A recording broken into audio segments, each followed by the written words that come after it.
Mi suegra. Por sospechar de la infidelidad de mi marido, me trataron como a una demente. Al final, arrastré a mi suegra a un hotel y le demostré que estaba en mi sano juicio, obligándola a presenciar con sus propios ojos cómo su preciado hijo le daba de comer en la boca a otra mujer. Mi suegra se desmayó en el acto, y el hotel se convirtió en un caos. Si existieran los premios a la mejor paranoia y a la mejor esposa del año, seguramente esos trofeos estarían en la vitrina de nuestra casa, justo al lado de nuestra polvorienta foto de boda. Mi nombre es Ana, y según mi marido y mi familia política, estoy sufriendo un ligero trastorno mental por no saber manejar el estrés. Es realmente irónico que las mismas personas que ocultan sus mentiras tras una gruesa máscara me señalen a mí, llamándome loca. Todo comenzó con pequeñas cosas que ellos tildaban de paranoias, pero que no eran más que la intuición de una esposa funcionando a la perfección. El cambio en mi marido, Mateo, no fue algo repentino, como si un duende construyera una casa en una noche. Fue un proceso lento pero evidente, como una fuga de agua minúscula en un grifo. No te das cuenta hasta que recibes la factura del agua a final de mes, hinchada y desorbitada. Al principio, sus regresos tardíos se justificaban con excusas manidas como plazos de entrega de proyectos o la necesidad de supervisar a obreros indisciplinados. Como esposa de un jefe de obra, estaba acostumbrada al olor a cemento y al polvo de las varillas de acero. Pero esta vez, algo era diferente. Antes, por muy cansado que llegara Mateo a casa, olía a trabajo duro, una mezcla de sudor y sol, el olor de un hombre honesto. Sin embargo, últimamente entraba en casa desprendiendo una suave fragancia de fresia y vainilla. Era un aroma que, evidentemente, no procedía de un trabajador de la construcción, a menos que se diera un tratamiento de spa de lujo en cada descanso. La nariz de una mujer que detecta problemas en su hogar es a veces más aguda que la de un perro detector de drogas en un aeropuerto. Una noche, cuando arrojó su camisa sucia al cesto de la ropa, olía el cuello de forma casual. Era una fragancia completamente desconocida. Cuando le pregunté, Mateo soltó una risa ligera, claramente forzada para sonar natural. Dijo que era el nuevo suavizante de la tintorería de confianza cerca de su oficina. Pero yo sabía que esa tintorería usaba un suavizante común con un penetrante olor a rosas, no una fragancia tan elegante como la de un perfume caro. Aún así, intenté tragarme su excusa, aunque se me atascara en la garganta. El teléfono móvil de Mateo, de repente, se convirtió en un objeto sagrado que nadie, incluyéndome a mí, podía tocar. Antes lo dejaba cargando en la mesa del comedor o en el sofá sin más, pero ahora ese objeto plano estaba pegado a su mano incluso cuando iba al baño. Una vez, la batería de mi móvil se agotó y le pedí el suyo para mirar una receta de cocina. Su reacción fue desmesurada. Se abalanzó sobre el teléfono con los reflejos de un portero parando un penalti, como si yo estuviera a punto de tocar una granada a punto de estallar. Sus ojos se abrieron como platos. La excusa fue que contenía datos importantes de proyectos y cifras de presupuestos que nadie más debía ver. Como si yo fuera una espía de la competencia que conocía de memoria los precios del cemento y el acero. En lugar de disculparse o avergonzarse por su extraño comportamiento, Mateo me miró como si acabara de confesarle que había visto aterrizar un ovni en el jardín. Comenzó a construir una narrativa en la que yo, agotada por las tareas del hogar y el cuidado de nuestro hijo Leo, me inventaba dramas que no existían. Me dijo que necesitaba descansar, dormir más, y que quizás debería tomar unas vitaminas para el cerebro. Su tono era tan suave y calmado, que por un momento estuve a punto de cuestionar mi propia cordura frente al espejo del baño. ¿Será que de verdad me falta sueño? ¿Será ese olor a perfume una invención de mi nariz congestionada? Por supuesto, este drama no estaría completo sin la jueza suprema. Mi respetada suegra, Dolores. Mi suegra, con una lengua a veces más afilada que un cuchillo jamonero, al parecer había sido informada puntualmente por su hijo, que nunca se equivoca a sus ojos, de mi comportamiento cada vez más errático. Sin previo aviso, Dolores y mi suegro, Antonio, aparecieron en nuestra casa un fin de semana. No para ver a su nieto, sino para lo que ellos llamaron una mediación familiar. Se sentaron en el sofá del salón con rostros tan serios como si me hubieran pillado malversando fondos del Estado. Mi salón se transformó en un instante en un tribunal penal donde yo era la única acusada, sin abogado. Dolores comenzó su sermón preguntando por mi bienestar con un tono de falsa preocupación, mezclando hábilmente el veneno en sus frases. Dijo que Mateo le había contado que últimamente me enfadaba sin motivo, que acusaba a mi marido de cosas que no existían y que a menudo me quedaba con la mirada perdida. Yo solo podía quedarme allí, aturdida, como si sostuviera un frasco de pastillas. No sabía qué responder porque creía que nada de eso había sucedido. Yo solo había preguntado por el perfume y los regresos tardíos. Eso era todo. Pero en la versión de Mateo, yo era un monstruo posesivo que asfixiaba a un marido que trabajaba para mantener a la familia. Lo que más me dolió de las palabras de Dolores fue cuando me sugirió que fuera a ver a un curandero o a un psiquiatra. ¿Quién sabe? A lo mejor alguien te ha echado mal de ojo y por eso estás tan nerviosa. La única persona que había traído la ansiedad a esta casa era su hijo, que había empezado a tener una aventura. Intenté defenderme, explicando mis sospechas con voz calmada para no parecer que me estaba enfrentando a mis mayores. Pero ahora que lo pienso, la reacción de Dolores fue verdaderamente patética. Hizo un gesto con la mano y se rió con cinismo. Dijo que Mateo estaba demasiado ocupado pagando la leche en polvo de Leo y mis cremas como para tener tiempo de liarse con otra mujer. Mi suegro, Antonio, que normalmente era un hombre de pocas palabras, esta vez abrió la boca para empeorar aún más el ambiente. Añadió que una esposa desagradecida pierde la buena suerte. Según él, debía estar agradecida por tener un marido competente, no albergar sospechas. En ese momento, atacada al unísono por 3 adultos, me sentí infinitamente pequeña. Quería gritar, pero entonces realmente me habrían tratado como a una loca. Quería llorar, pero seguro que habrían dicho que estaba montando un espectáculo. Así que no tuve más remedio que bajar la cabeza, retorcer el borde de mi blusa y reprimir la emoción que me subía hasta la garganta. El clímax de la locura de aquel día fue cuando Mateo, con una cara de inocencia, abrazó a su madre con una expresión lastimera, como si él fuera la víctima de violencia doméstica, le pidió que rezara para que yo recuperara la cordura y volviera a ser la esposa sumisa de antes. Dolores acarició la cabeza de su hijo adulto con infinito cariño, y luego me lanzó una mirada de advertencia afilada. Como sigas así, no culpes a nadie si Mateo deja de sentir este lugar como su hogar. Esa suave amenaza me dolió profundamente. Era como si la infidelidad de un marido fuera justificable si su esposa resultaba ser una molestia. Aquella noche, después de que mis suegros se fueran satisfechos tras haberme machacado, la casa volvió a quedar en silencio, pero el aire estaba cargado de tensión. Miré a Mateo, que dormía profundamente a mi lado. Sus ronquidos me resultaban especialmente irritantes. Dormía plácidamente, probablemente aliviado por haber convencido con éxito a sus padres de que yo era el problema. Yo, en cambio, yacía con los ojos bien abiertos, mirando el oscuro techo del dormitorio. Mi corazón latía con fuerza, no de miedo, sino de rabia. Me di cuenta de que las lágrimas no resolverían este problema, y que discutir con ellos era una pérdida de tiempo. Creen que estoy loca. Creen que tengo delirios. Pero olvidan una cosa. La gente loca suele ser imprudente. Y esa noche, bajo ese edredón frío y grueso, me hice una promesa. No volvería a preguntar. No volvería a acusar sin pruebas. Guardaría silencio. Observaría. Y demostraría quién estaba realmente loco en esta casa. El juego acaba de empezar, Mateo. Y estoy segura de que al final de esta historia, la que ría no seré yo. Fingir ser una esposa sumisa que ha recuperado la cordura fue mucho más agotador que correr por un campo de fútbol bajo el sol de verano. Durante toda la semana siguiente a ese juicio familiar especial, interpreté a la perfección el papel de Ana, la esposa amable y sin preguntas, que confiaba plenamente en su marido. Cada mañana, le preparaba el café con la cantidad exacta de azúcar que le gustaba y le sonreía ampliamente, aunque por dentro quisiera derramarle el café hirviendo sobre su camisa. Esta estrategia pareció funcionar para envanecer a Mateo. Parecía pensar que el sermón de su madre había funcionado como el hechizo de un chamán, limpiándome el cerebro al instante. Su guardia bajó drásticamente. Como un ladrón de gallinas que se confía porque el dueño del gallinero está profundamente dormido, ese sagrado teléfono móvil, antes protegido como un secreto de Estado, comenzó a aparecer de nuevo en cualquier sitio. Sucedió una tarde, mientras Mateo se duchaba canturreando. El tarareo de una persona enamorada es inconfundible. La afinación era inestable, pero estaba llena de confianza. Su móvil vibró sobre el tocador. La pantalla se iluminó brevemente, mostrando un mensaje corto. No había ningún remitente sospechoso como mi amor o cariño. Solo ponía logística Valentina. A primera vista, sonaba muy profesional, como si se tratara de un asunto de trabajo relacionado con cemento o clavos. Pero el contenido de ese breve mensaje hizo que la sangre me subiera a la cabeza. No has olvidado el viernes, ¿verdad, mi amor? Ya te echo de menos. ¿Desde cuándo el trabajo de logística incluía frases como «te echo de menos»? ¿Acaso el cemento añoraba al ladrillo? El tan esperado viernes llegó, trayendo consigo un nuevo drama. Mateo se despidió con una expresión de lástima deliberadamente ensayada. Dijo que tenía que inspeccionar la construcción de una casa rural en la fría sierra de Guadarrama. Su excusa fue realmente dramática.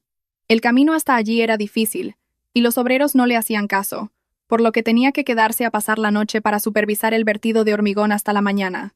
Yo escuché toda su sarta de mentiras mientras doblaba tranquilamente su ropa, asintiendo de vez en cuando con preocupación, como si realmente creyera en la dura vida de un hombre llamado Mateo. Por dentro me reía de lo bajo que estimaba la inteligencia de su esposa.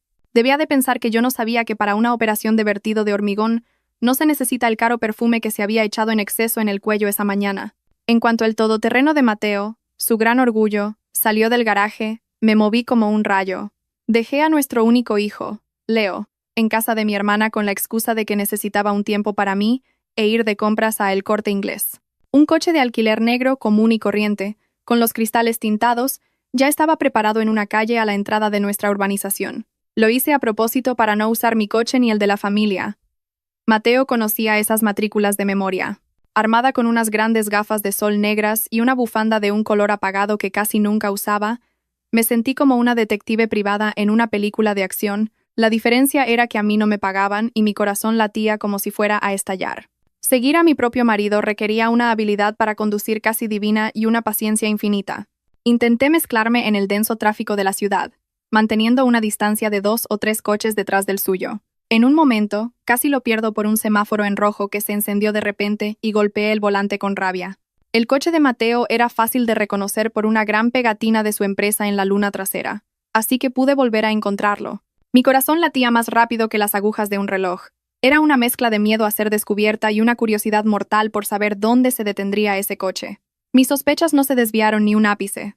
El camino que tomó Mateo no era el que llevaba a una obra en construcción, lleno de camiones de arena y baches. Su coche se deslizó suavemente hacia una conocida zona turística de montaña, bordeada de hoteles de lujo y paradores. El aire que entraba por la rendija de la ventanilla empezó a enfriarse, pero mi cuerpo, en cambio, sudaba frío. El paisaje a ambos lados de la carretera, con sus verdes pinares, era precioso, un contraste brutal con mi estado de ánimo sombrío. A medida que subíamos más y más alto, me convencía de que el proyecto del que hablaba Mateo no era supervisar a obreros mezclando cemento, sino construir un proyecto de pecado. Después de casi 2 horas de conducción mentalmente agotadora, el coche de Mateo finalmente puso el intermitente izquierdo y entró por una imponente puerta en la que se leía «Parador de Gredos». Este no era un lugar cualquiera. Era uno de los complejos más caros de la región, un lugar donde los ricos pasan el fin de semana para olvidar el peso de sus vidas.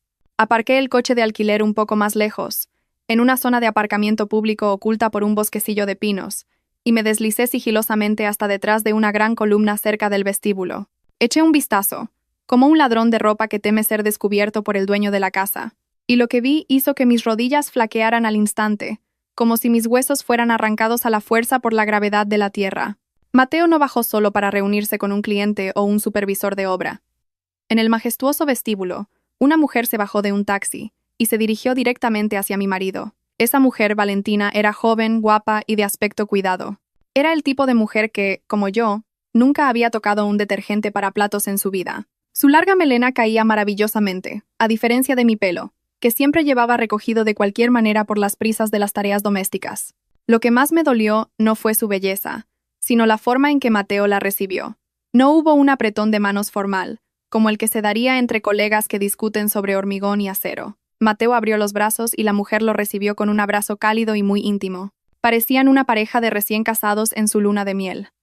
La mano de Mateo rodeó con naturalidad la esbelta cintura de Valentina y la guió hacia el mostrador de recepción. Hablaban y reían en voz baja, como si el mundo les perteneciera solo a ellos. Yo, mientras tanto, no era más que una mota de polvo detrás de una fría columna de hormigón. Mis lágrimas cayeron sin permiso, surcando la fina capa de maquillaje de mis mejillas. El dolor era inimaginable. Me sentía sin aliento, como si una mano invisible me estrujara el corazón. Así que era verdad, no estaba loca. Mi intuición no se había equivocado. En ese momento, mi tristeza se transformó lentamente en una rabia fría y aterradora. Así que este es tu proyecto y tus horas extras. Esta es la razón por la que tu madre me llamó enferma mental. Muy bien, Mateo. Disfruta de tu risa fácil hoy. Porque antes de que reduzca tu mundo perfecto a cenizas, esa será tu última risa. Saqué el móvil del bolsillo. Tomé fotos de ellos desde lejos como prueba inicial y me di la vuelta hacia mi coche con pasos mucho más firmes que antes. Un nuevo acto de este juicio callejero estaba a punto de comenzar. Conducir de vuelta a casa con el corazón hecho pedazos era mucho más peligroso que conducir con sueño. Por culpa de las lágrimas que me nublaban la vista, Casi me estrelló contra un puesto de tapas en la carretera. Durante todo el descenso de la montaña, mi cabeza no paraba de maquinar, reorganizando mi estrategia. Si me hubiera enfrentado a ellos allí sola, en el mejor de los casos, me habrían tratado como a una esposa histérica que monta un escándalo en un lugar público. Mateo, con su mente astuta, seguramente se habría inventado que solo era una colega, o, en el peor de los casos, habría huido dejándome allí, gritando: No, no quería un escenario tan barato. Para destrozar su escenario teatral, necesitaba un público. Y el mejor público para esta función eran, por supuesto, los directores generales de la vida de Mateo, sus padres. El sol del sábado brillaba con una intensidad deslumbrante, como si el universo se burlara del destino de mi matrimonio, que se avecinaba nublado y con tormenta. Sonó mi móvil. Era un mensaje de Mateo, junto a una foto de unas varillas de acero, que no sabía si había encontrado en Google o la había hecho de cualquier manera en el almacén del hotel. Decía: el sitio todavía está a tope. Reza para que todo vaya bien. Probablemente pueda volver mañana sobre la hora de comer. Leer ese mensaje me provocó una mezcla de risa y náuseas.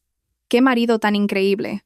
Capaz de supervisar varillas de acero mientras abraza a otra mujer en una habitación de hotel de 5 estrellas.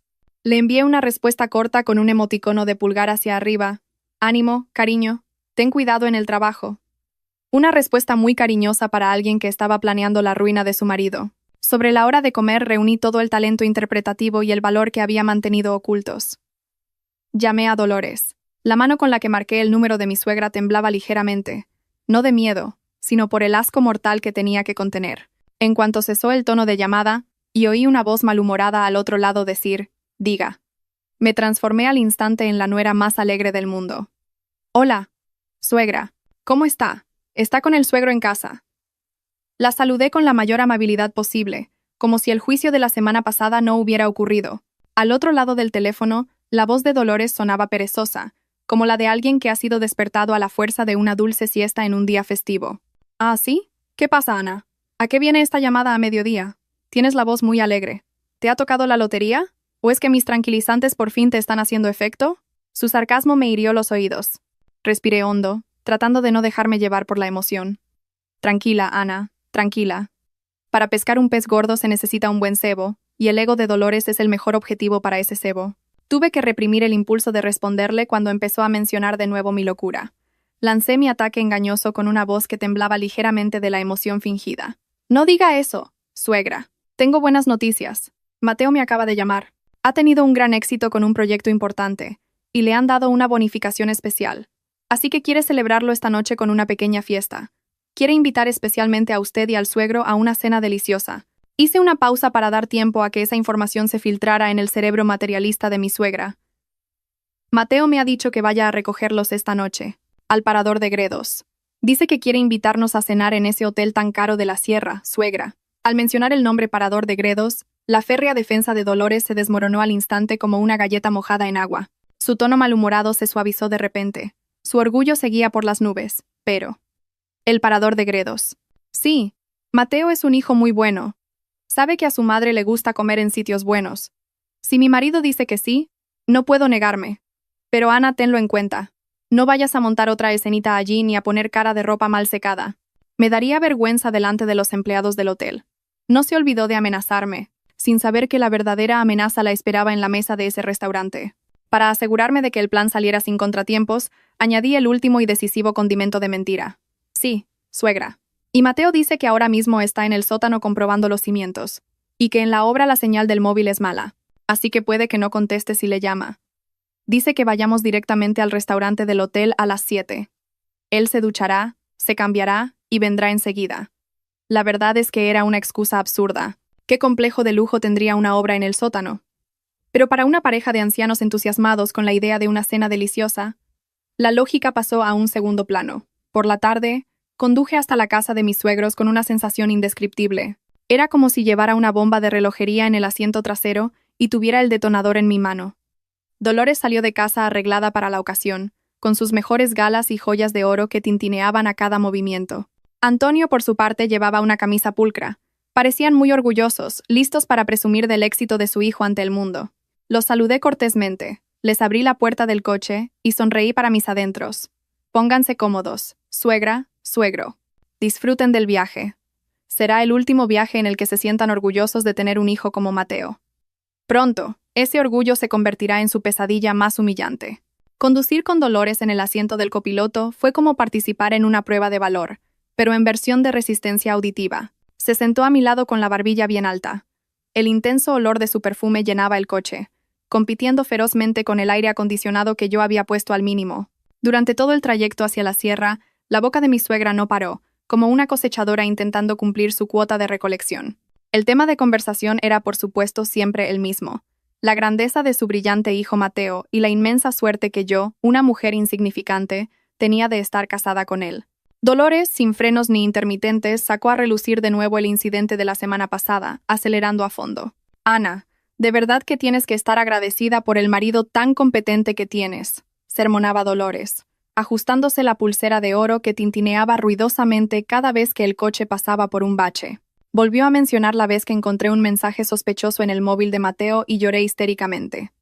Para Dolores, mis lágrimas no eran el instinto de una esposa herida, sino un mero síntoma de locura.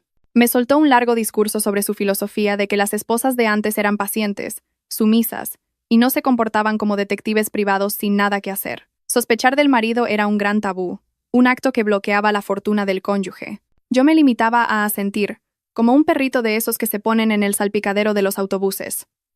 De vez en cuando, para contentarla, respondía con un «sí, suegra» o «lo siento, suegra». Por dentro, deseaba poner música de verbena a todo volumen para ahogar su voz estridente.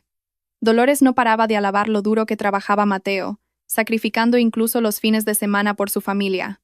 Ella no sabía que ese trabajo duro del que hablaba su hijo incluía una cama mullida, un edredón grueso y a otra mujer que no era su esposa. Escuchar esos elogios era verdaderamente irónico y ridículo. En este coche, la única persona que conocía la respuesta al sucio acertijo de su hijo era yo, y tenía que fingir ser ciega, sorda y muda. Mientras tanto, Antonio estaba sentado en silencio en el asiento trasero, ocupado observando el paisaje a través de la ventanilla, que empezaba a empañarse. Mi suegro era un hombre de pocas palabras, pero su silencio a veces era más letal y afilado que los largos sermones de su esposa. Cada vez que tenía que frenar bruscamente porque una moto se cruzaba de repente, él tosía de forma prolongada o chasqueaba la lengua. A través del espejo retrovisor, pude leer en su mirada un juicio inequívoco. Estaba claro que compartía al 100% la opinión de su esposa. Su nuera no estaba en su sano juicio. Era una desagradecida y solo un estorbo en la brillante carrera de su orgulloso hijo. De repente, el tono de Dolores se volvió agudo y amenazante, rompiendo mis ensoñaciones de venganza. «Ana, que te quede claro, si llegamos allí y Mateo no está, o si esto es otra de tus sucias artimañas para espiar a tu marido, no te perdonaré», me amenazó Dolores, mirándome de reojo con dureza. Sus ojos se entrecerraron como los de un halcón acechando a su presa. «No nos avergüences en público. No me he arreglado tanto ni me he puesto esta ropa cara para venir a ver una de tus telenovelas baratas que me dan dolor de cabeza». Esa amenaza me sonaba ahora ridículamente graciosa. Irónicamente, era yo quien los estaba llevando a presenciar la telenovela más cara del año. Entrada gratuita, con el bochorno de su vida como extra. La carretera empezó a volverse más empinada y sinuosa, y el ambiente dentro del coche se hizo cada vez más tenso y silencioso. Dolores finalmente se calló, quizás porque las curvas le habían empezado a marear o porque estaba agotada después de una hora de regañarme sin parar. Las cálidas luces amarillas del parador de Gredos comenzaron a verse a lo lejos, brillando majestuosamente en la oscuridad de la fría montaña. Desde fuera, el lugar parecía muy romántico, pacífico y caro. El escondite perfecto para los pecadores adinerados. Desafortunadamente para ellos, en el momento en que las ruedas de mi coche entraran en ese aparcamiento, esa falsa paz se haría añicos. «¡Ah, ahí está! Vaya, qué grande y qué bonito», exclamó Dolores emocionada, como si hubiera olvidado por completo que un minuto antes me había amenazado con desheredarme de la familia. Conduje hacia la entrada principal del complejo, sintiendo mi corazón latir con fuerza. No era el latido del miedo, sino la adrenalina de un cazador que ha conseguido acorralar a su presa. Era un latido más fuerte que el sonido del motor de este viejo coche. El coche se detuvo suavemente en el vestíbulo central, lleno de columnas de mármol. Apagué el motor, respiré hondo para calmar los latidos de mi pecho, y me volví hacia mis suegros con la sonrisa más dulce que pude esbozar. «Bajen, suegra, suegro. Dentro les espera una sorpresa. Sí, una sorpresa que les hará caer el corazón a los pies». Entrar en el vestíbulo del parador de Gredos Fue como adentrarse en una escena de esas telenovelas que tanto gustan a las señoras de la alta sociedad. Los techos eran altísimos, con una enorme lámpara de araña de cristal que brillaba hasta hacer daño a la vista. El suelo era de un mármol blanco tan liso que hasta una mosca resbalaría si se posara en él. El aire aquí olía bien, una mezcla de un cautivador aroma floral y el olor a billetes recién impresos. Dolores enderezó la espalda al instante y caminó con el pecho erguido, como si fuera la reina de un país vecino en visita de estado. Se miró en los espejos de las columnas, ajustándose la posición de su cara bufanda y asegurándose de que no se le había movido ni un pelo. Detrás de ella, Antonio, con las manos a la espalda, asentía con la cabeza como si admirara las robustas columnas. En su rostro se dibujaba un orgullo disimulado, como si quisiera gritarle a la guapa recepcionista: «Este hotelazo lo paga mi hijo». Yo caminaba detrás de ellos, como una doncella que lleva el bolso de su señora, sin bajar la guardia y observando todo a mi alrededor. El corazón me latía a 1000 por hora, no por admiración a tanto lujo, sino porque sabía que la bomba de relojería que había preparado estaba a punto de estallar. Pero el drama empezó antes de lo que esperaba. Cuando habíamos dado unos pasos hacia el centro del amplio vestíbulo, los pasos de Dolores se detuvieron de repente. Miró a izquierda y derecha, como quien ha perdido la cartera en el mercado. Sus agudos ojos escrutaban cada rincón de la sala, buscando la figura de su orgulloso príncipe, que debería haber estado allí, de pie y gallardo, para dar la bienvenida a sus queridos padres. Pero no había nadie. Solo unos turistas extranjeros arrastrando sus maletas y algunos empleados del hotel que pasaban con bandejas de bebidas. ¿Dónde está Mateo? La voz de Dolores subió una octava. Se volvió hacia mí con una mirada exigente. Dijiste que nos recibiría aquí, que había una sorpresa. ¿Por qué tarda tanto? ¿No se habrá olvidado de que venían sus padres? Tragué saliva. Las palmas de mis manos empezaron a sudar frío, pero intenté mantener la compostura. A lo mejor Mateo está esperando en la mesa, suegra. Le dije antes que yo venía de ducharme. Quizás no quiso esperarnos en el vestíbulo para no ensuciarse. Me inventé sobre la marcha. La verdad es que era una excusa tonta, pero esperaba que Dolores se la creyera. Desafortunadamente, la paciencia de Dolores esa noche era tan fina como el papel de fumar. Su rostro, que antes brillaba de orgullo, se agrió de repente como un limón pasado. Se plantó en medio de aquel lujoso vestíbulo con las manos en las caderas. No le importó lo más mínimo que su comportamiento atrajera la atención del guardia de seguridad que estaba cerca de la puerta de cristal. «¿Me estás tomando el pelo, Ana?», espetó Dolores. Su voz era tan fuerte que creó un pequeño eco en el gran espacio. Ya me pareció raro en el coche. «Mateo ni siquiera está aquí, ¿verdad? Esto es solo una de tus tretas para arrastrarnos hasta aquí y volver a montar una de tus escenas de loca». Antonio, que había permanecido en silencio, ahora intervino. Me miró con desprecio. «Ana, tu suegro está cansado. No juegues al escondite con gente mayor. Si Mateo está trabajando de verdad, no lo molestes. ¿Cómo puedes ser tan desconsiderada como esposa? ¿Pretendes avergonzarnos delante de todo el mundo?» Yo, que tenía el control, ahora estaba acorralada. Dolores empezó a soltar una perorata sobre lo irrespetuoso que era engañar a los mayores. Me acusó de haber tenido otra recaída y de estar delirando con que mi marido estaba aquí. Según su firme creencia, Mateo estaba sin duda en una polvorienta obra, sudando la gota gorda para comprarme el arroz.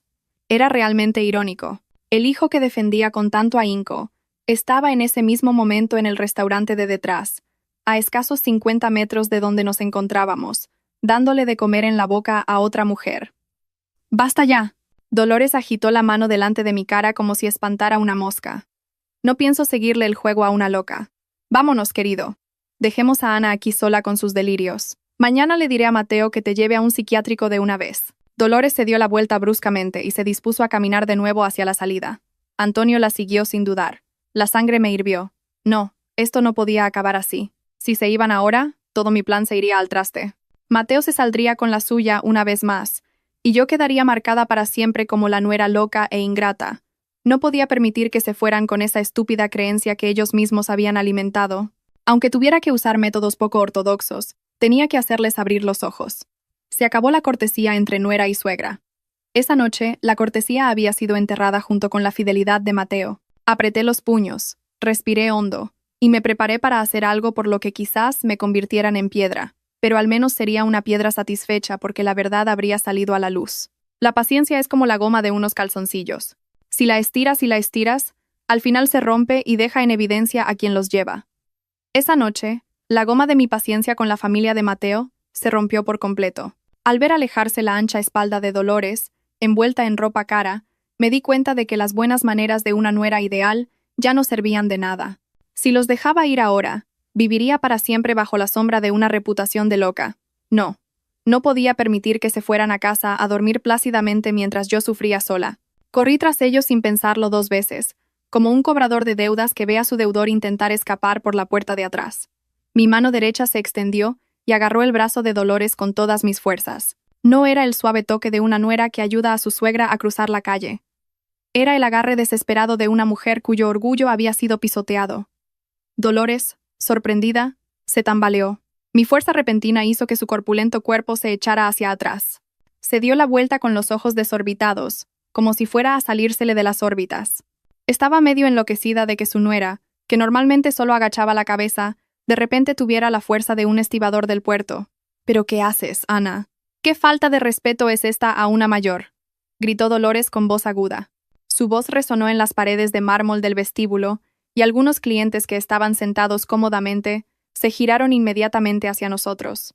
El guardia de la puerta incluso se puso en alerta. Debió de dudar si se trataba de una pelea familiar o del intento de secuestro de una abuela de la alta sociedad. Pero a mí ya no me importaba. La vergüenza la había tirado a la papelera del aparcamiento. ¿Quiere irse a casa? De acuerdo. Pero se irá después de ver con sus propios ojos lo que hay ahí dentro. Dije cada palabra con fuerza y de forma cortante, para que se le grabara en su ignorante cerebro. ¿Dijo que estaba loca? ¿Dijo que tenía delirios? Venga, le voy a enseñar quién está realmente loco aquí. Sígame. No le di a Dolores tiempo para replicar o recomponerse. Tiré de su brazo a la fuerza, avanzando medio a rastras. Dolores forcejeaba como una carpa recién sacada de un acuario, pero la fuerza de mi agarre no disminuyó ni un ápice. La adrenalina multiplicó mi fuerza por varias veces. Antonio, al ver cómo trataban a su esposa como a un saco de arroz, no sabía qué hacer. Corría detrás de nosotros a pequeños pasos, agitando las manos con una cara de confusión, sin saber si enfadarse o desmayarse primero. «Ana, suelta a tu suegra. ¿Estás poseída? Voy a llamar al guardia», amenazó Antonio con voz temblorosa. Pero no se atrevió a tocarme, probablemente al ver la furia en mis ojos, que debió de asustarle más que un fantasma del hotel. «Llámelo, suegro. Llame a toda la gente de este hotel. Que vean todos lo que está haciendo su orgulloso hijo», le respondí a gritos sin darme la vuelta. Atravesamos el largo pasillo que conectaba el vestíbulo con el restaurante del jardín. El sonido de mis pasos, mezclado con el de los tacones de Dolores que arrastraba irregularmente, resonaba con fuerza. Nuestra estampa debió de ser muy ridícula. Una nuera arrastrando a su suegra, seguida de un suegro jadeante, atravesando el lujo de un hotel de 5 estrellas. Si alguien lo hubiera grabado, a la mañana siguiente seríamos estrellas virales en las redes sociales. Dolores seguía soltando improperios, intentando zafarse. De su boca no paraban de salir insultos. «Desagradecida, irrespetuosa, mala hija, ya verás. Esta misma noche le diré a Mateo que se divorcie de ti inmediatamente». Sus gritos me servían de combustible. Cuanto más me insultaba, con más fuerza tiraba de ella. «Claro, suegra, grite todo lo que quiera ahora. Gaste toda su voz insultándome. Pronto, esa voz será engullida por la amarga realidad». Finalmente llegamos a la entrada del restaurante. El ambiente cambió drásticamente. Del silencioso pasillo pasamos a estar envueltos en una suave música de jazz, el tintineo de tenedores y platos, y el apetitoso olor a carne a la parrilla. La iluminación aquí era románticamente tenue, con pequeñas velas en cada mesa. Un ambiente perfecto para parejas enamoradas. Pero contrastaba enormemente con nuestro circo familiar, que irrumpía jadeando y con las emociones a punto de estallar. Una empleada con un pulcro uniforme intentó detenernos con una sonrisa forzada. «Bienvenidos, señores. ¿En qué puedo?» «Aparta». Le espeté bruscamente sin reducir la velocidad. La empleada, asustada, saltó a un lado, permitiendo nuestra entrada sin reserva. Mis ojos recorrieron rápidamente la sala, buscando la mesa número 12, un poco escondida en un rincón del jardín cerca de un estanque artificial. Era el lugar favorito de los clientes que buscaban privacidad o, en el caso de mi marido, el escondite favorito de un ladrón que no quiere ser descubierto.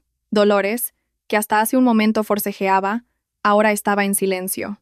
Quizás sintió la tensión que yo emanaba, o quizás su instinto maternal empezó a oler la verdadera podredumbre.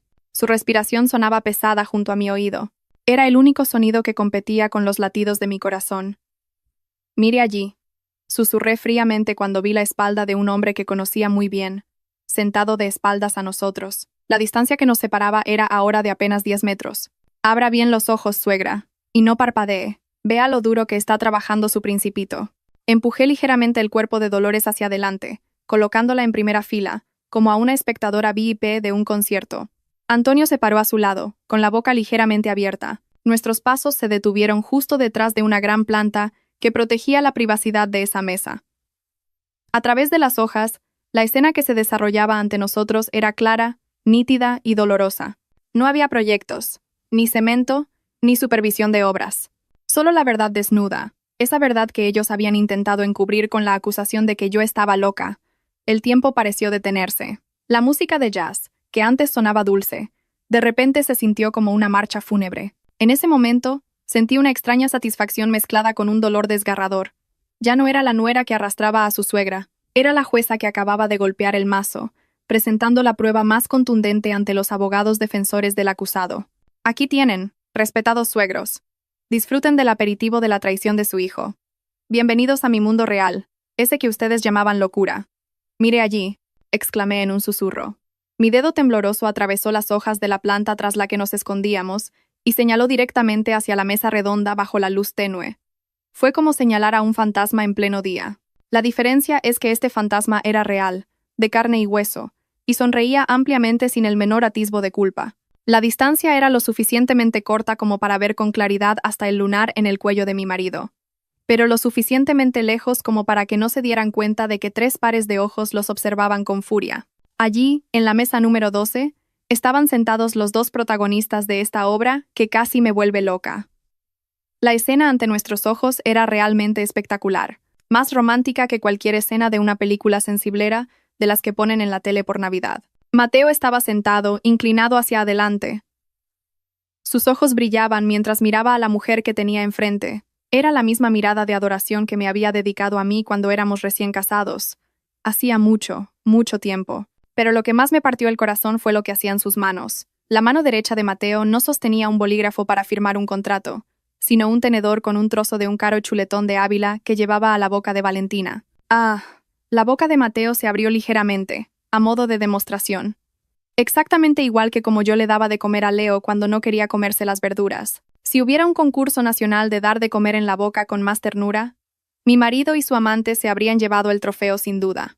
Valentina, con un gesto deliberadamente coqueto, aceptó el bocado y masticó lentamente con los ojos cerrados, como si estuviera saboreando un manjar celestial. No había ordenadores portátiles, ni documentos de proyectos, ni cascos de seguridad polvorientos. Solo 2 copas de una bebida roja y bonita, y platos vacíos que probablemente contenían comida cuyo precio equivalía a mi presupuesto para la compra de 2 semanas.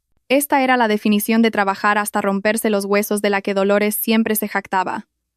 Resulta que los huesos que se estaba rompiendo eran los de mis costillas. Me giré lentamente para observar la reacción de mis espectadores VIP.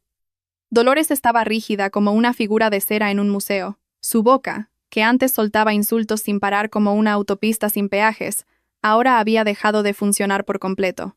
Sus ojos estaban completamente abiertos, fijos en su orgulloso hijo con una expresión de horror y vacío. El bolso de marca que sostenía con arrogancia se había deslizado de su codo y ahora colgaba sin fuerzas de la punta de sus dedos temblorosos. Su rostro estaba pálido. Ni el grueso maquillaje podía ocultar la falta de sangre en su cara. Parecía alguien que ve cómo su casa arde en llamas y no tiene agua para apagarla. Antonio, por su parte, parecía aún más desdichado. Sus hombros se hundieron bruscamente, como si acabaran de dejarle caer un peso de cientos de kilos.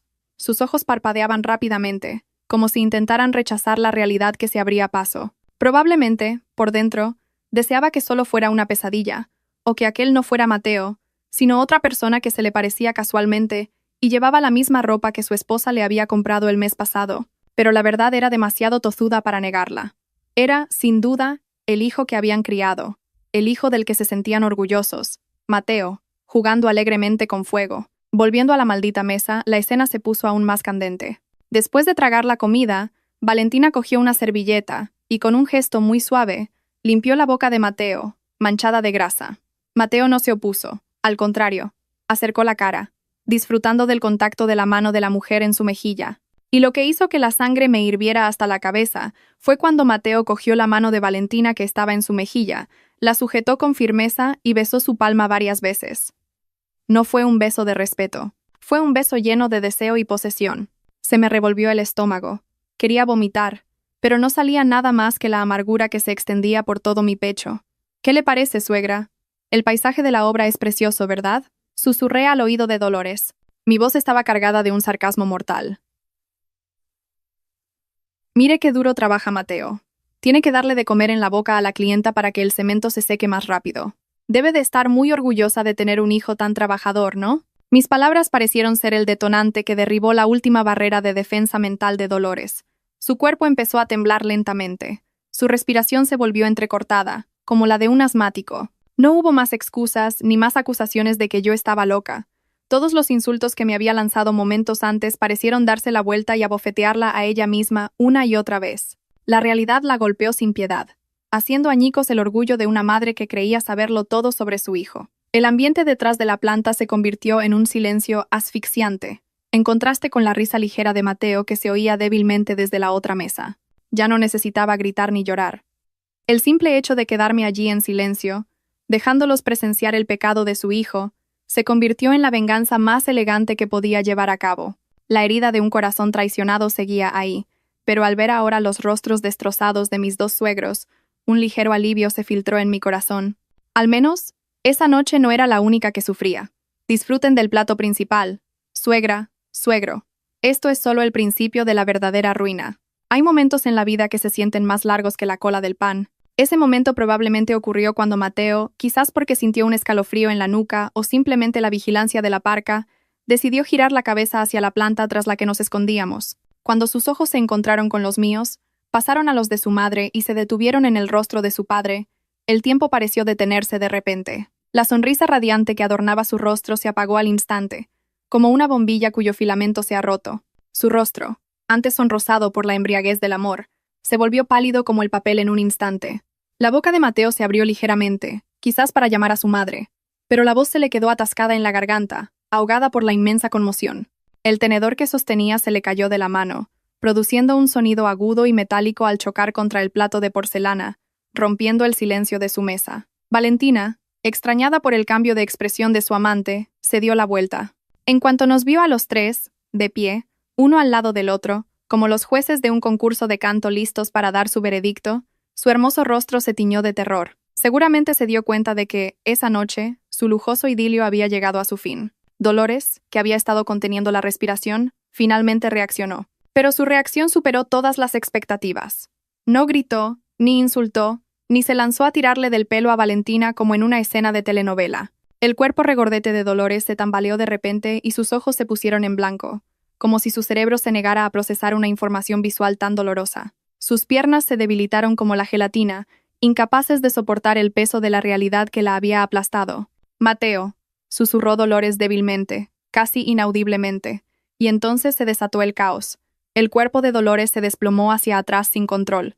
Desafortunadamente, o quizás esto fue planeado por el karma, justo detrás de ella pasaba un camarero que llevaba una gran bandeja llena de platos sucios y copas de otros clientes. El camarero no tuvo tiempo de esquivar a la señora elegantemente vestida que se le caía encima de repente. Crash. Pum. Clang. El sonido del cuerpo de Dolores chocando contra la bandeja de metal, seguido del estruendo de copas de cristal y platos de porcelana rompiéndose contra el suelo de mármol, resonó como si hubiera estallado una bomba. Las bebidas sobrantes se derramaron, empapando la cara ropa de Dolores y el uniforme del camarero. Dolores quedó tendida, inconsciente, entre los trozos de cristal roto y un charco pegajoso de refresco. Parecía una ballena varada en una playa rocosa. El romántico silencio del restaurante se hizo añicos en un instante. La suave música de jazz fue inmediatamente ahogada por los gritos de sorpresa de los clientes. Unas señoras de la mesa de enfrente se levantaron, tapándose la boca. ¡Mamá!, gritó Antonio histéricamente. Su voz se quebró entre el pánico de ver a su esposa desmayada y la extrema vergüenza de ser el centro de atención de todo el restaurante. Al ver caer a su madre, Mateo saltó de su asiento sin importarle que la silla se volcara hacia atrás. Se olvidó de Valentina, que seguía sentada en su silla aturdida, y corrió la corta distancia que nos separaba como una flecha. El rostro de Mateo estaba desencajado por el pánico extremo, una mezcla de culpa y miedo, como el de un niño que acaba de romper el jarrón favorito de su madre. «¡Mamá, mamá! ¡Reacciona!», gritó Mateo arrodillándose junto al cuerpo de su madre, sin importarle que sus caros pantalones se mojaran. Su mano temblaba violentamente cuando intentó tocar la fría mejilla de su madre. Pero antes de que la mano de Mateo tocara el rostro de Dolores, otra mano, más ruda, apartó la suya de un manotazo. ¡Zas! Antonio golpeó la mano de su hijo con todas sus fuerzas. El rostro, normalmente tranquilo, de mi suegro estaba ahora rojo de ira. Las venas de su cuello sobresalían, hinchadas por la rabia contenida. «¡No toques a tu madre!», bramó Antonio con una voz atronadora que hizo que algunos empleados que intentaban ayudar retrocedieran asustados. «No la ensucies con tus sucias manos pecadoras. ¡Aparta!». Antonio empujó a Mateo con fuerza en el pecho, haciéndolo caer hacia atrás. Su trasero aterrizó en el suelo húmedo y pegajoso. La escena era a la vez patética y gratificante. El hijo de oro, siempre mimado, ahora estaba sentado en el suelo, empujado por su propio padre, convertido en el espectáculo de decenas de ojos, y juzgado por su esposa, que permanecía de pie, impasible. «Papá, puedo explicarlo». Intentó excusarse Mateo con voz temblorosa, pero sus palabras sonaron ridículamente estúpidas. ¿Explicar qué? ¿Vas a explicar que darle de comer en la boca a otra mujer forma parte del procedimiento de seguridad laboral? ¿Qué vas a explicar?, lo interrumpió Antonio. Le faltaba el aliento. Señaló a Valentina, que ahora estaba con la cabeza gacha, aterrorizada. «Explica quién es esa mujer. Explica por qué, después de decir que tu esposa estaba loca, resulta que el que estaba loco por las mujeres eras tú, desvergonzado. Tú has hecho que tu madre se desmaye, Mateo. ¿Piensas matar a tu madre poco a poco?». Yo permanecía en silencio a la izquierda, con los brazos cruzados. Era como ver un espectáculo de monos, pero este mono llevaba una camisa de marca. El personal de seguridad del hotel y el gerente del restaurante empezaron a llegar corriendo, con una camilla de emergencia y un botiquín de primeros auxilios. Debían de estar confundidos, sin saber si se trataba de una cena familiar o de un torneo de lucha libre. «Disculpen, señores. Cálmense, por favor. Llevaremos a la señora a la enfermería primero», dijo el gerente del restaurante con educación pero con firmeza, tratando de controlar la situación, que ya era un caos. Antonio asintió rígidamente. Su respiración seguía siendo agitada. Ayudó a los empleados a trasladar el cuerpo inerte de Dolores a la camilla. Cuando Mateo intentó levantarse para ayudar a llevar la camilla, di un paso adelante y le bloqueé el camino con una mirada fría. «Mateo, tú ocúpate de esa clienta tan importante», dije, señalando a Valentina con la barbilla. Mi voz era tranquila, pero lo suficientemente afilada como para cercenar lo que le quedaba de orgullo. «De tu madre nos encargamos tu padre y yo. Pobre Valentina, qué susto se habrá llevado al ver a su futura suegra desmayarse antes de ser presentada formalmente. Ve y cuídala. No vayas a ser un novio ausente además de un mal hijo». Mateo me miró con los ojos llenos de lágrimas. Su boca se abrió, incrédula ante mi cambio de actitud. Acababa de darse cuenta de que la Ana sumisa y tonta ya estaba muerta. La que estaba frente a él ahora era una nueva Ana, que disfrutaba con una leve sonrisa cada momento de la ruina de su marido. En medio de la confusión, mientras se llevaban a Dolores entre los clientes que cuchicheaban, sentí un gran alivio. No me importaba que todo el hotel se enterara, que todo el mundo se enterara. Esa noche, el Parador de Gredos dejó de ser un lugar romántico para Mateo para convertirse en la tumba de su reputación y su honor. Este caos era la música más hermosa que había escuchado en nuestros 7 años de matrimonio. Aquella noche, el alboroto en el Parador de Gredos se extendió más rápido que los rumores de las verduleras del barrio. El ambiente romántico, antes lleno del tintineo de copas de cristal y suaves melodías de piano, se había transformado en un ruidoso mercado, lleno de los cuchicheos de los vecinos. Yo estaba en medio de la tormenta que yo misma había provocado, contemplando los restos del orgullo de mi marido esparcidos por el suelo de mármol. Me sentía extraña. Una mezcla de euforia por la victoria y un agotamiento inmenso. Como si hubiera completado un maratón cargando un saco de arroz, la gente se había arremolinado a nuestro alrededor, con los móviles en alto, grabando la escena, listos para difundir por las redes sociales el rostro de Mateo, ahora pálido como un cadáver. Mateo seguía sentado en el suelo, húmedo por las bebidas derramadas. Sus caros pantalones estaban sucios y pegajosos. El pelo, antes peinado con esmero con productos caros, ahora estaba revuelto como el de un loco de la calle. Miraba la puerta de la enfermería por la que acababan de llevarse a su madre, acompañada por el personal médico y su padre. Su mirada estaba vacía, confusa, miserable. El aplomo del exitoso jefe de obra del que presumía ante su familia había desaparecido. A mis ojos, ya no era el marido al que temía o respetaba. Era simplemente un niño al que habían pillado robando caramelos. Y ahora, como su madre se había desmayado por su culpa, No sabía a quién llorar, pero mi atención se desvió hacia un movimiento sospechoso en un rincón de la mesa de Valentina. La protagonista de la noche, la que había llevado a mi suegra al borde de un infarto, intentaba escabullirse en silencio. Cogió rápidamente su bolso y, cubriéndose parte del rostro con su larga melena suelta, intentó deslizarse entre los clientes ocupados en observar a Mateo. Debió de pensar que podía escapar tan fácilmente. Ni hablar. Se había comido un chuletón caro pagado con el dinero de mi marido. No podía irse sin más, sin pagar el coste social. ¿A dónde vas con tanta prisa, guapa?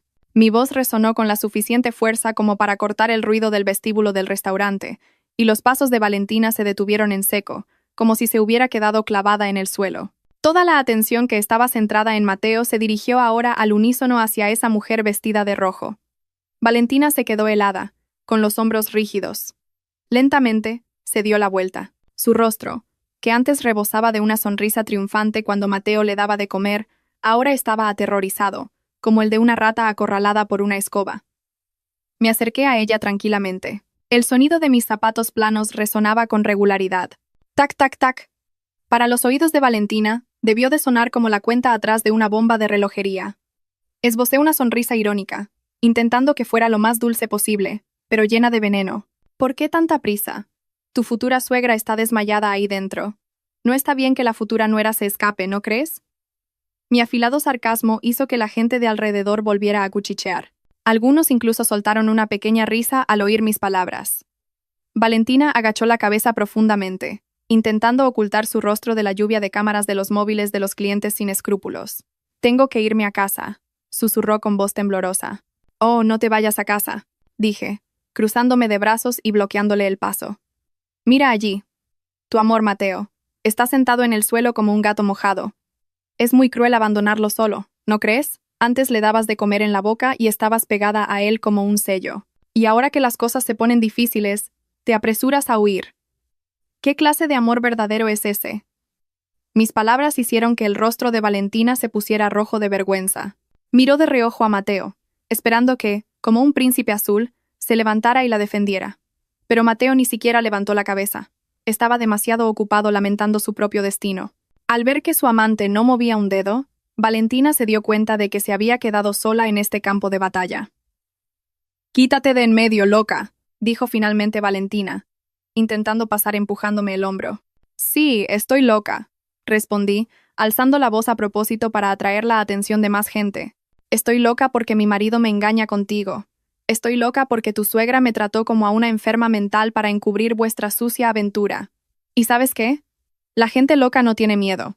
Así que si das un paso más antes de pedirle perdón a mi suegra, que está desmayada ahí dentro, te juro que esta noche, el vídeo de ti comiendo esta carne sucia se difundirá hasta en el grupo de WhatsApp de la peña de tu madre».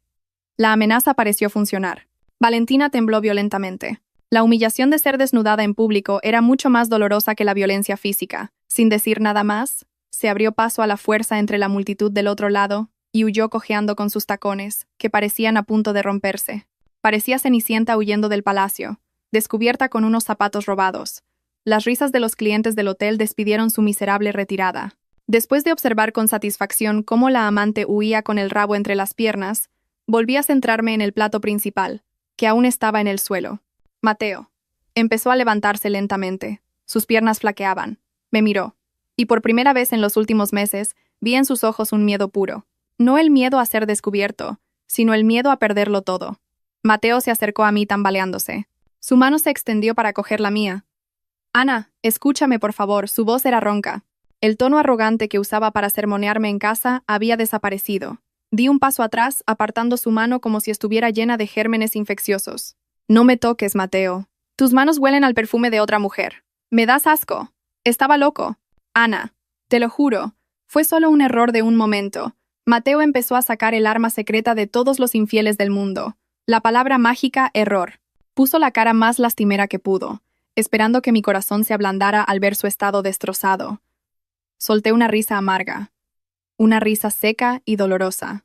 Un error es cuando te comes pimientos de padrón pensando que son de los que no pican. Que reserves una habitación de hotel, te vistas de punta en blanco, vayas a recoger a una mujer y le des de comer en la boca, a la luz de las velas no es un error, es una intención, un plan. ¿Crees que soy tonta? ¿Crees que soy ciega? Fue Valentina la que empezó. Ella no paraba de llamarme. Yo solo soy un hombre normal, Ana. Solo caí en la tentación por un momento. Intentó excusarse Mateo, echándole la culpa a Valentina, que ya había huido. ¡Qué cobarde! Antes tan cariñoso y ahora tira la piedra y esconde la mano. Ah, ¿ahora es culpa de Valentina? Genial. Eres infiel y además cobarde. Si de verdad te tentó, ¿por qué reservaste tú la habitación? ¿Por qué le mentiste a tus padres diciéndoles que estabas en la obra? ¿Sabes qué? Tu madre se desmayó por el shock de descubrir que su orgulloso hijo era en realidad un desgraciado que ni siquiera sabe mantener la bragueta cerrada. Mis palabras lo golpearon más fuerte que un golpe físico. Mateo se quedó con la boca cerrada, tragándose cualquier réplica. Sabía que esa noche no tenía ni una sola coartada que lo salvara. Había sido arrestado en el acto, con testigos perfectos, sus propios padres. De repente, la puerta de la enfermería se abrió. Antonio salió con un rostro que parecía 10 años más viejo que una hora antes. Sus pasos eran pesados, sus hombros caídos. Vio a Mateo de pie frente a mí, y en ese momento, su expresión se endureció de nuevo. La rabia, que se había calmado momentáneamente mientras cuidaba de su esposa, volvió a encenderse al ver que la raíz del problema seguía allí, de pie, tan descaradamente. «¡Papá!», llamó Mateo débilmente, buscando la compasión de su padre. Antonio se acercó rápidamente a Mateo y se detuvo justo delante de su hijo. Su respiración sonaba agitada. «Tu madre ha recuperado el conocimiento», dijo Antonio con frialdad, sin emoción. «Pero ha dicho que no quiere verte la cara. Dice que le da vergüenza el hijo que la ha convertido en el hazmerreír de todo el hotel». Mateo se quedó helado. El rechazo de su madre era para él una sentencia de muerte. Había vivido toda su vida escondido tras las faldas de su madre. Siempre lo defendía, aunque se equivocara.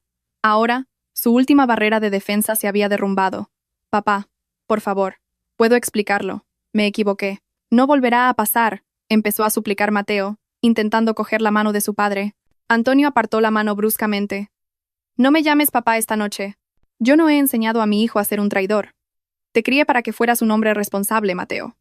No un desgraciado que hiere a su esposa y engaña a sus padres. Mira a Ana. Mira a tu mujer», dijo Antonio, señalándome con mano temblorosa. Yo permanecí en silencio, sorprendida de que Antonio me defendiera con tanta vehemencia. Era el mismo hombre que me había sermoneado en el coche, hacía apenas una hora. Esa misma persona a la que llamaste loca. Esa misma persona a la que regañamos duramente porque creímos más tus mentiras.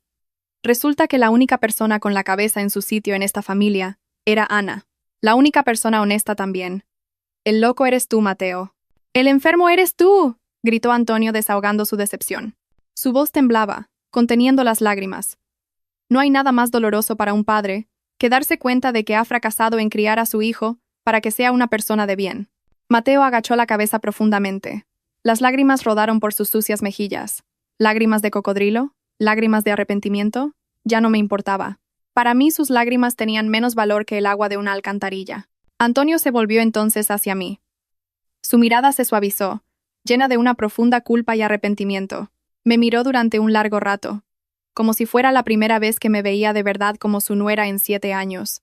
«Ana». La voz de Antonio temblaba violentamente. Cogió mi mano.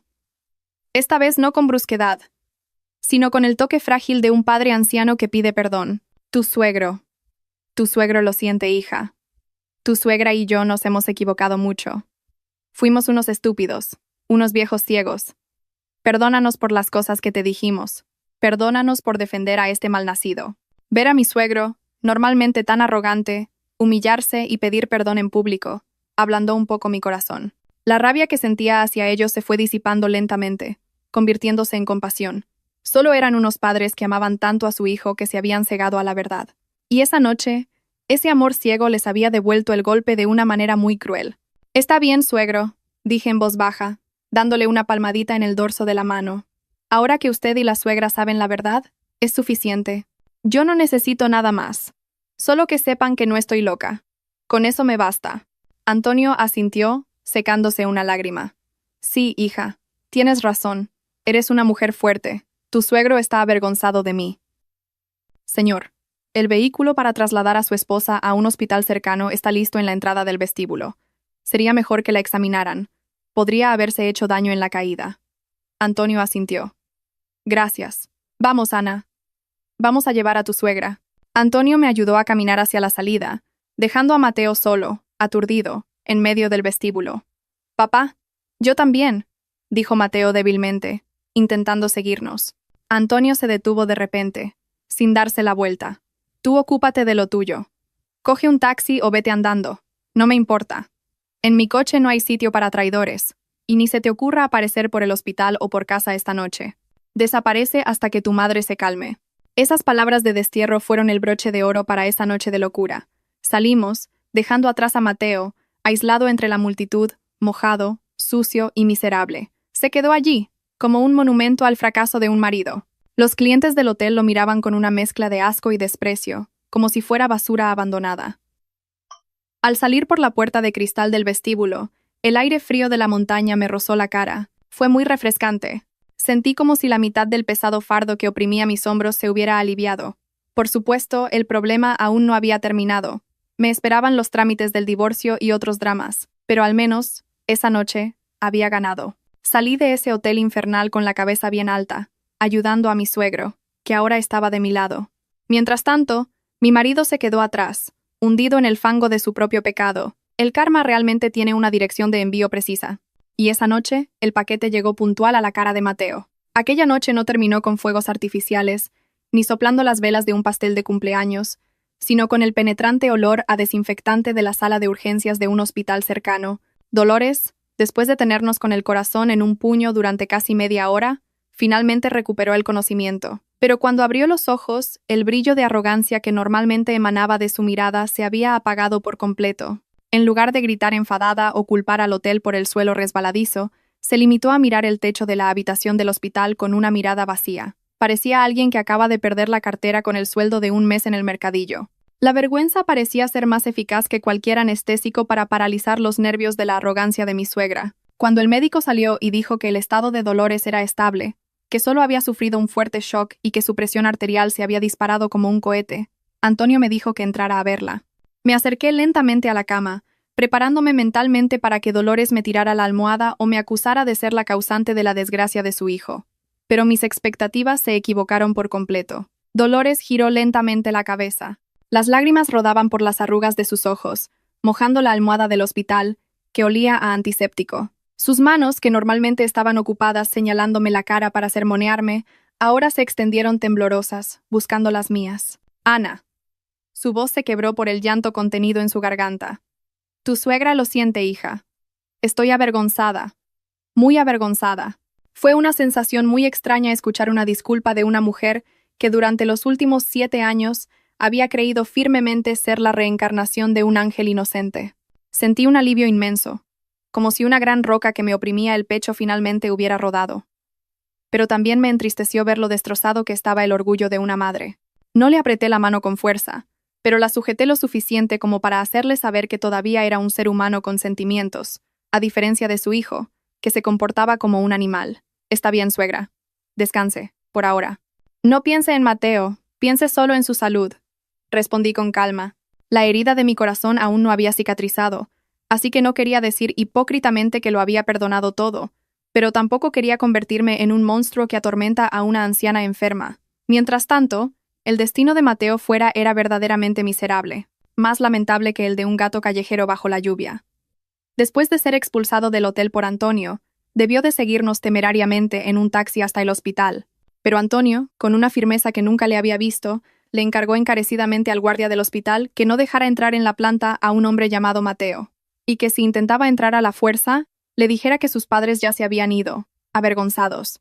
Ese fue el mensaje cruel pero justo de Antonio. Así que Mateo no tuvo más remedio que quedarse acurrucado en la acera del hospital hasta el amanecer, probablemente acompañado de los mosquitos, que se estarían riendo de su destino. Al día siguiente, la noticia del incidente en el parador de Gredos se extendió por nuestra pequeña ciudad a la velocidad de la luz. La boca de las señoras que estaban en el restaurante esa noche debió de ser mucho más rápida que Internet por fibra óptica. La reputación de Mateo como un joven jefe de obra exitoso, devoto y familiar se hizo añicos de la noche a la mañana. Los clientes que antes hacían cola para contratar sus servicios, de repente cancelaron los contratos unilateralmente, con excusas manidas de todo tipo. Nadie quería confiar la construcción de su casa a un hombre que había destrozado su propio hogar por un chuletón, y una mujer con los labios pintados de rojo. ¿Y qué pasó con Valentina? Ah, Esa mujer era una devota del principio económico de si tienes, eres mi amor, si no, un señor más. En cuanto se enteró de que Mateo había sido expulsado de la casa de sus padres, de que la compañía de leasing le había embargado el coche por las cuotas atrasadas que pagaba para financiar su lujoso estilo de vida, y de que todos sus proyectos habían sido cancelados, Valentina desapareció como el humo.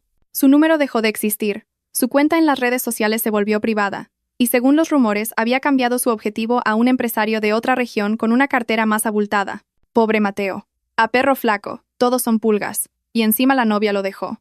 Nuestro proceso de divorcio fue sobre ruedas. Tan sobre ruedas que sospeché que hasta el juez había visto el vídeo viral del incidente del hotel. Dolores y Antonio, que normalmente habrían defendido a su hijo a capa y espada en el tribunal, esta vez optaron por no presentarse. Dejaron toda la decisión en manos del tribunal y enviaron una declaración jurada en la que manifestaban no tener ninguna objeción a que la custodia de Leo me fuera concedida en su totalidad. Sin el apoyo financiero y moral de sus padres, Mateo parecía en el tribunal un pollo listo para el matadero. Su rostro estaba demacrado, su camisa, probablemente planchada por él mismo, estaba arrugada, y sus ojos denotaban falta de sueño. Cuando el juez golpeó el mazo confirmando nuestro divorcio, no lloré. Al contrario, tenía ganas de encargar unos pasteles para celebrar. Al salir del juzgado, Mateo intentó acercarse a mí por última vez. «Ana, estoy arruinado», dijo débilmente, intentando apelar a mi compasión. «Vivo en un estudio diminuto, y solo como fideos instantáneos todos los días. Hasta la moto se la tengo que pedir a un amigo. ¿No te da pena el padre de tu hijo?» Me ajusté las gafas de sol negras y lo miré con una leve sonrisa de victoria. «Mateo, ¿recuerdas cuando me llamaste loca? ¿Cuando decías que tenía delirios? Pues ahora, piensa que tu pobreza es solo un delirio. Descansa bien y tómate unas vitaminas para el cerebro. ¿Quién sabe?